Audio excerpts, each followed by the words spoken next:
Flau'jae, I want to welcome you to the show Sports and Hip Hop with DJ Mad Max, Live 365, iHeartRadio here. We have the MVP of the Jordan Brand Classic joining me here on the show here tonight, LSU women's basketball's own, a great MC as well. Flau'jae, welcome to the show. How is it going tonight? How's everything going? Thank you for having me. It's going good. Just doing some homework, chilling. How's the homework going? It's going. I'm trying to figure out how to do this project. I don't know what's going on. What class? It's marketing, promotion, something.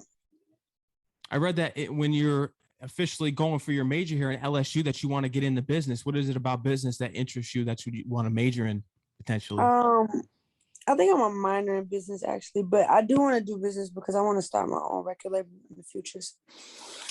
That's kind of something that I want to do. That's big time. Congratulations on all your success this far. For your age, at the age of 18, you've accomplished a lot. I want to get into everything, even from the beginning, because your hip hop journey started when you started going through the CDs with your uncle, his CD collection, and you started rapping over instrumentals. Yeah, like that's crazy. I was like, 7? And that's when it really first started. Like we were in the living room, and back then it was just like disc. So like some discs had words on it, some discs just had instrumentals, and we were just going through them. And my uncle, he was just rapping, and then I started just rapping, and then that's really how it started. Do you remember what CDs vividly, if you can recall, which ones were your real introduction that hooked you into this hip hop game? This is The Way I Live. It was like that, and the way I live, and that one right there, that was the one, and I loved the melody. I loved everything about it. Rest in peace to your father as well, Camoflauge, as people know who he is. And unfortunately, you didn't get to know who he was until later on and learning more about him and just learning about how his fans felt about him and just hearing about him.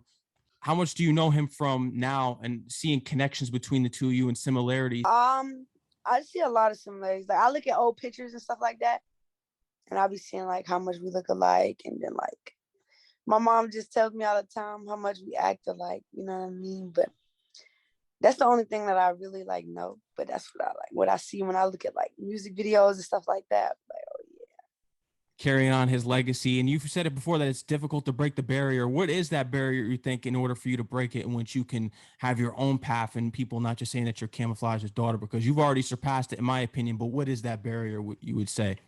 That's gonna be like my music really like taking off for real. You know what I mean? Like becoming an established artist in the music industry. I feel like now, like, you know, doing basketball and stuff, like I'm established in a sense, you know what I mean? But like being there as an artist, like that's my main goal. Like that's really like fulfilling that legacy.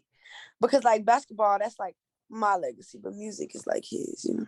The main thing too that you've mentioned before, even about Damian Lillard, because that's come secondary when it comes to Dame. You're doing it both. It's the best of both worlds here between hip hop and sports, and they're both. You put both of them first. This is the first time that we've had that, and even if you look at LSU's own Shaquille O'Neal, he had great success in his hip hop career as well. Right, definitely. Shout out to Dame though. He just DM'd me.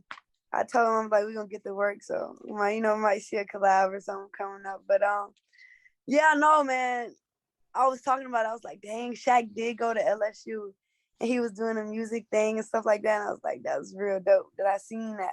But yeah, like, you know, for the females, you know, it's like a first, like, you know, never really been done before on a major way. And like the way I'm trying to take it, like, I don't want to be mediocre in either. You know what I mean? I want to take it there in both. So I feel like when I do that, it's going to just it's going to go north for real. It's already going crazy, and you have a distribution here with Jay-Z, with Roc Nation. Walk me through how this deal came about for people that don't know, because that's major for you. Yeah, it's crazy. The deal came about because it was like last year. I was supposed to play on the AAU team, the Melo Ball's AAU team. You know, he has a 1 of 1. Shout out to Melo. Shout out to JJ. You know, JJ, I guess he's over it. He was like, you know, we wanted to play, you know, Puma, they have a team starting up, blah, blah, blah. But then my mom was like, she's not just a basketball player. She's a rapper too. You know what I mean? And so they were like, a rapper. So my mom let him hear my music. He was like, whoa, I got to connect her with some of my people. You know, he connected us I was on the phone, like, with the president of Roc Nation. I'm like, whoa, you know what I mean? Like, that's crazy. And so I got a distribution deal with their distributors, EQ. Shout out to Polo, shout out to Christian at EQ, and we got the deal set up. And it's just so dope being under that umbrella. Like when I went into the Roc Nation building and I went on the elevators and I was looking over the city, I was like, oh my God, like this is real. It was crazy. A dream come true. Was there other record companies at the time reaching out to you? Definitely, like it was crazy. It was like a record label. They were trying to give me like so much money, but it was like it would be a deal where I didn't own anything, or you know what I'm saying. They wouldn't be, but with Roc Nation, they were really like, you know, we want you to own your masters. We want you to have creative control, and that was really important to me. So you know, I had so many labels coming at me at the time, but it was just like I knew Roc Nation was the one for sure. I heard in previous interviews and even reading articles online that you didn't get to meet Jay-Z yet. Have you recently been able to meet him yet, or still no? Nah, I haven't been able to meet him yet, but soon come. Because it's not like I'm like signed to like rock. You know what I'm saying? Like I have a distribution deal, so it's like, you know, it's levels to it. But like, it's like a thing where like when I drop my project and my project go big, it's like, you know, I have the opportunity to, you know what I mean? So see how that goes. Hip hop royalty here. You're also Boosie's niece. He's your uncle. When did he see the talent in you and following the hip hop career? The crazy part is like people don't even know. Like everybody think like that's my blood uncle, but that's not my blood uncle. Like real, that's like, crazy. Yeah, people don't know. Like, but like he respected my dad so much. You know what I mean? Like he met my dad one time, and then the next week, like my dad died. But he always knew of my dad, and he loved my dad's music. So when he seen that I came up, he just did what a real one's supposed to do. And, you know, he really took me under his wing. Anything I needed, he was there for me. I was trying to get on the rap game. He was telling Jermaine Dupri, like, yeah, put her on there. You know what I mean? And he just always been there. And he's been seeing my growth. Every time I hit him, I tell him, you know, anything like McDonald's All-American, anything. He's like, man, I'm proud of you, you know? And it's just like a blessing to have someone like that in your corner that genuinely care for you, man. Because like people my dad grew up with, people from Savannah, they don't even look out for me how he look out for me. So having him in my corner is just like a crazy blessing for real. That's big time, especially for an upcoming artist and someone that's really doing big things out here early on in their career. And the rap game was so instrumental, and it really helped you out in getting onto America's Got Talent season 13, because on season 3 with the rap game, you actually weren't supposed to be on there originally. You were an alternate. Yeah. No, that was crazy. Like, let me tell you something. Somebody else was supposed to do it, and then I don't know what happened, but they didn't do it. Like, they was just like, Flau'jae, you know, something happened, and you up next. And I was like, bro, first I was like, bro, I don't want to do it. You know what I'm saying? Nobody's second choice. But then my mom was like, you know, this is a big opportunity for you know what I'm saying? So I just put my ego to the side, and the rest is history. It's crazy how it all worked out. So it's big. And America's Got Talent reached out. They were interested in your story, and they believed that you had something. And then you came and performed with the guns down and had a strong message out there. And that's something that you believe in, is being a voice for the voiceless, or who may not be able to speak up. That's something that you're big on in prophesizing in your music. Definitely, because like I was there before, you know what I'm saying? Like, and I feel like everybody looked to somebody, you know what I'm saying, to try to tell their story in some form or somebody to relate to. Because that, you know, you need an outlet for real. And, you know, some people don't have the outlet. And then a lot of people, I feel like everybody express it through music somewhat, you know what I mean? And, you know, for me to be able to like get the confidence to speak and get the confidence to go out there and hoop and get the confidence to do all these things, I feel like it give other people confidence. So really, I'm just like a vessel, you know what I'm saying, to help other people. Simon Cowell went backstage and said that you were a superstar. Yeah. That was crazy. And it's like, he said it, but it's like, now I'm hearing it so much. Like, Flau'jae, you superstar. I'm like, this man, he said that like 3-4 years ago, you know what I'm saying? Now it's like coming into fruition, and it's crazy. But like him telling me that at that age, oh my God, he don't know what he did for me. That took my confidence to a place that it never been before. I was like, this man, Simon Cowell, just told me that. Like, nobody could tell me nothing. Nothing. No, you had to play Kanye song, Can't Tell Me Nothing. Come on. And he doesn't usually give the green light to everyone in the game, especially when they're out to performance. So that's a rare cosign right there.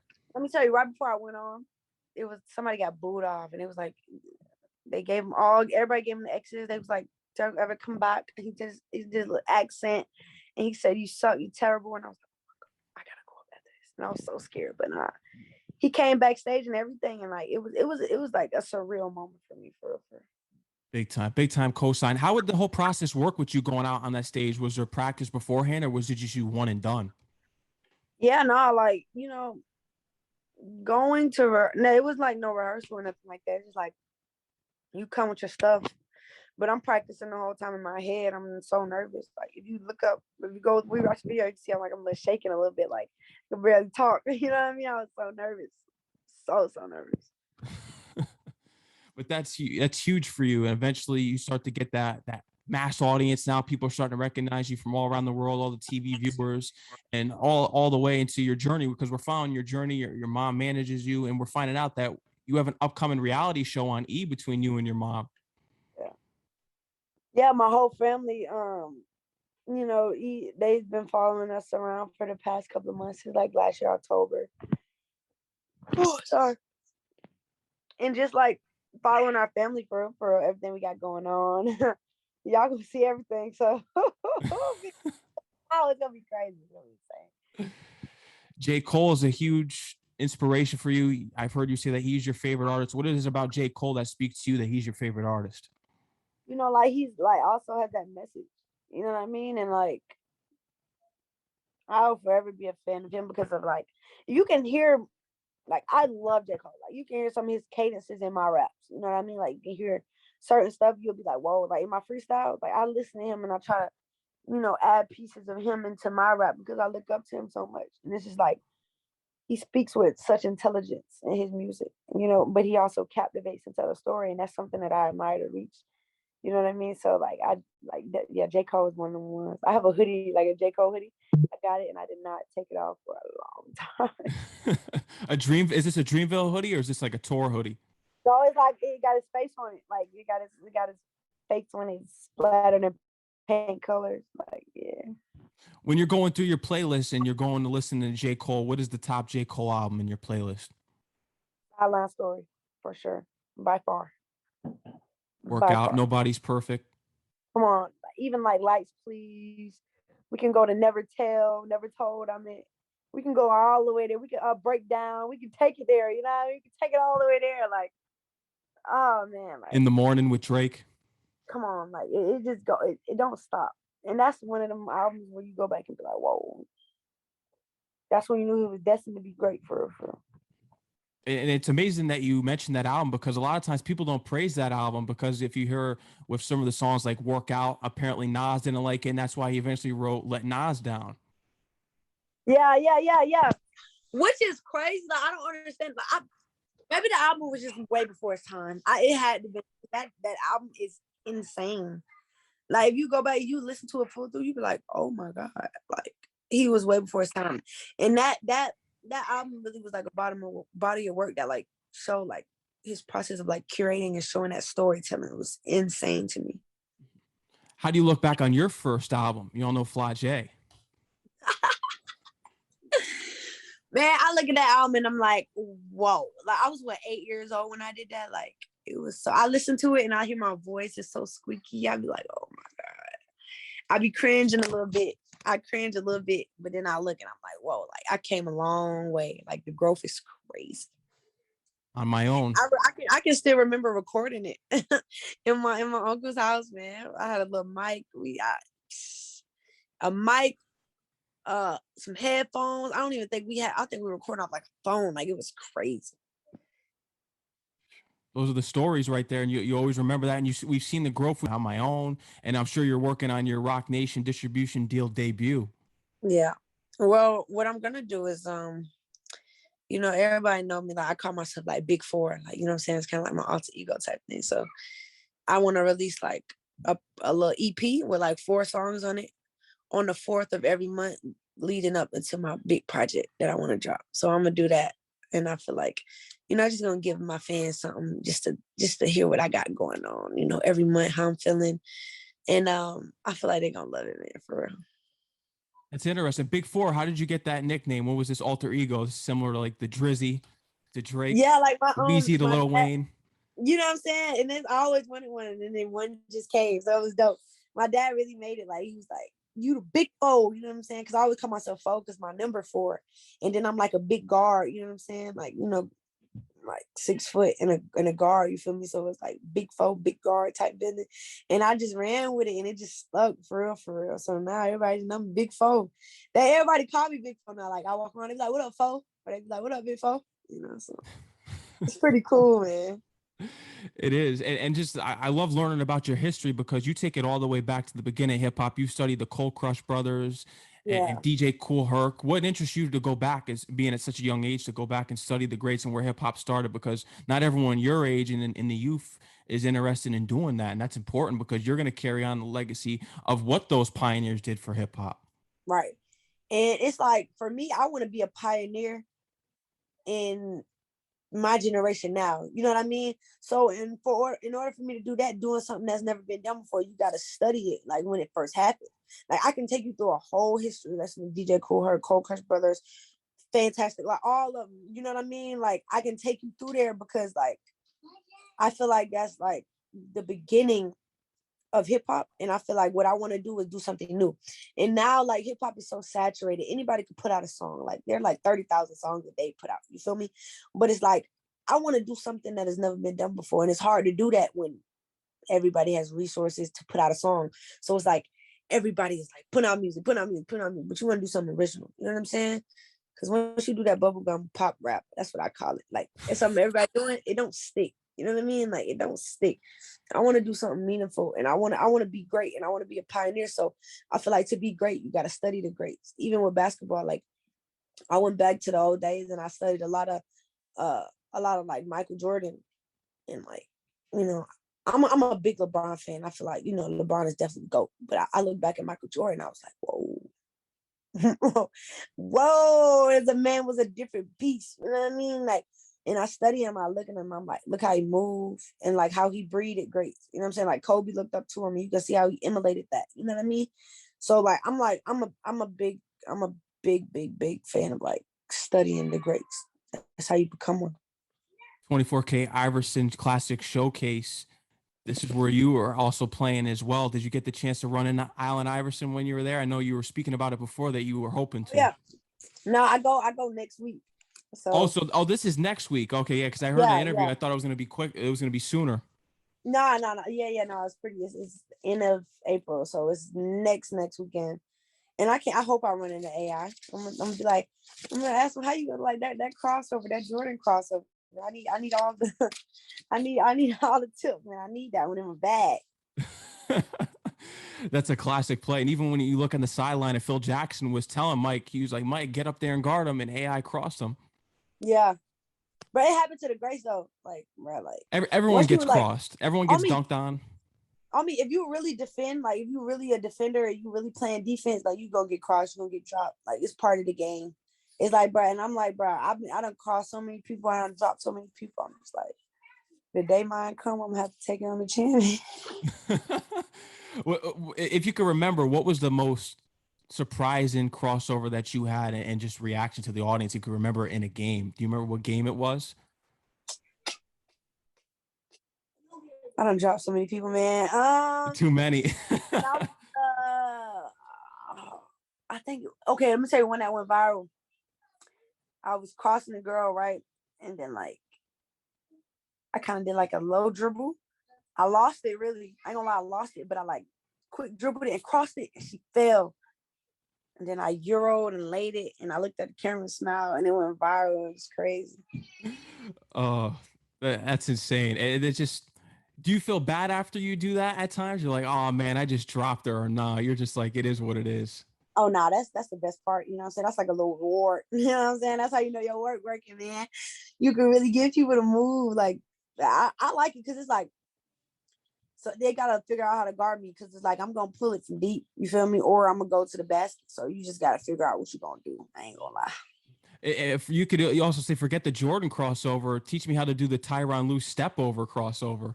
Yeah, no, yeah, that's the one right there. That's different bag, man. I was telling my trainer, like, bro, I want a big bag. You know what I'm saying? Like, and like, I try to work on like, I start looking at the pros though, and I'm like, bro, they're so like they don't gotta do too much to get a bucket. You know what I'm saying? Like I look at Giannis, like they say he's the least skilled or whatever, but his little 1-2 layup dunk on everybody is working. You feel me? You don't gotta do too much. So keeping it simple. That's what I'm learning how to do for real. Just keeping it simple. And even when you run into Iverson, you should tell him, let's get on a 40 bars remix. Come on, man. I'm telling like, bro, I know he Iverson, he used to rap, he put out a mixtape or something like that. I'm telling him like, I'm doing it for real. So you know what I'm saying? What's going on, man? Yeah. He was under the rap name, I think it was Jewels or Jules. For real? I didn't even know. Yeah, that's what his rap name was. I was watching his documentary and I seen it. I was like, no way. Is that the documentary that's on YouTube? Is that the one that you watched? Yeah, or Netflix. Yeah, I remember I watched one of those Iverson documentaries because it was about him getting over that hurdle and getting past. I remember it was Vince Carter and the Raptors.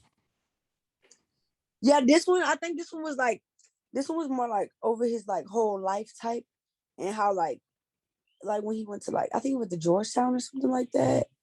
And then like talking about how he went to college, he played football. It was like his whole life. It's super good. You gotta watch that. I'm looking forward to getting your documentary. We're gonna be getting a documentary from you soon. Actually, I have a docu-series coming up right now with Together. Shout out Sue Bird, shout out Kayla. They are really trying to tell my story, about everything that I have going on as far as playing McDonald's, Jordan, being MVP, really following my story and telling my story. They reached out and they was like, we just want to really help you tell your story. So my docu-series with Together will be dropping very, very soon. I can't wait for everybody to see that. I think it's like 4 or 5 episodes, and it's dope for. Coach Kim Mulkey at LSU. I've heard that you see a lot of yourself in her. Yeah, definitely. Coach Mulkey, man, she's so fierce and she want to win. She's a competitor, and I'm a competitor. I hate to lose. I hate to lose, and we have that in common. And we both just want to go out and do the best that we can and get a dub. So I want to play for a coach like that. You know what I'm saying? I want to be coach hard, and I just want to be the best player I can be for real. It's going to happen too. If you look at the athletes that even have come out of LSU, we talk about Shaq, but you got Odell Beckham and even Jarvis Landry that have came out of LSU. Yeah. Man, no, it's something about LSU is to breed the greats, man. And I love the culture of the city, Baton Rouge. Like, I'm just so excited. You don't even understand. I can't wait to see you out there and going crazy for LSU because you're one of the top guards. I'm reading number 6 in the nation and guards in 26 overall. That's huge. Yeah. Congratulations on that and working hard. You have a double superstar here, first in hip hop and even first as an athlete. That's a first timer right there for sure. Come on, it's crazy. I couldn't even imagine this. Honestly, I thought I was just gonna be rapping, but God had other plans, and I'm just following the lead, But it's like I used to get caught in the rankings, like like I'm ranked this, you know what I'm saying? But I don't really care. Like now, it's like I just want to get better and better so I can excel at that next level. You know what I'm saying? Because now high school over, none of that don't matter no more. I'm playing no more AAU. I'm going against the big dogs now, so I'm ready to play, with everything in the transporter and everything. Like, I'm ready to compete with the best of the best. Have you thought about making a theme song for LSU for the team? Yeah, I got one for sure. Hopefully we can go out to it, man. That's going to be big. Congratulations on everything. Flau'jae, is there anything else you want to announce here that we didn't cover here tonight? I know you mentioned that you got some 4 EPs dropping with 4 songs on it each month here until the real project comes along. Anything else? Nah, y'all, man. Y'all just be on the lookout. My first one is going to drop. Big 4 is going to drop May 4th. Y'all be on the lookout. 4 dope songs. Really an introduction to me to the world. So I'm excited. You know what I'm saying? But this is really for my fans, for the people who follow my journey, follow my story. Thank you for the support. Y'all can just keep following. I'm on Instagram, Twitter, Snapchat, everything Flau'jae, Flau'jae. Just thank you for following me, man.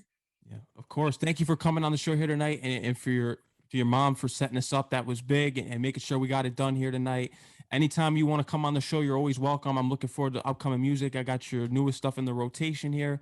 Anytime. Okay. I'm looking forward to seeing you out there win some rings. Go win that NCAA championship for LSU. We need that one. I appreciate you. I definitely want to do another interview after my project drop. let's get it popping, man. I appreciate it, bro. This is one of the best interviews. Absolutely. I appreciate that. That means a lot. Thank you. That means a lot to me, Flau'jae. No, bro, I can tell you put a lot into your craft. I appreciate that, honestly, for real. Thank you. I appreciate that, Flau'jae, and you as well. And you're getting the flowers here, and you're just gonna keep going. That's big. Keep going. Keep putting it on for sports and for hip hop. That's the main thing. Come on, man. Thank you. Yeah, thank you. Enjoy the rest of your night. Take care and stay safe. You too, man. Yeah. Peace out.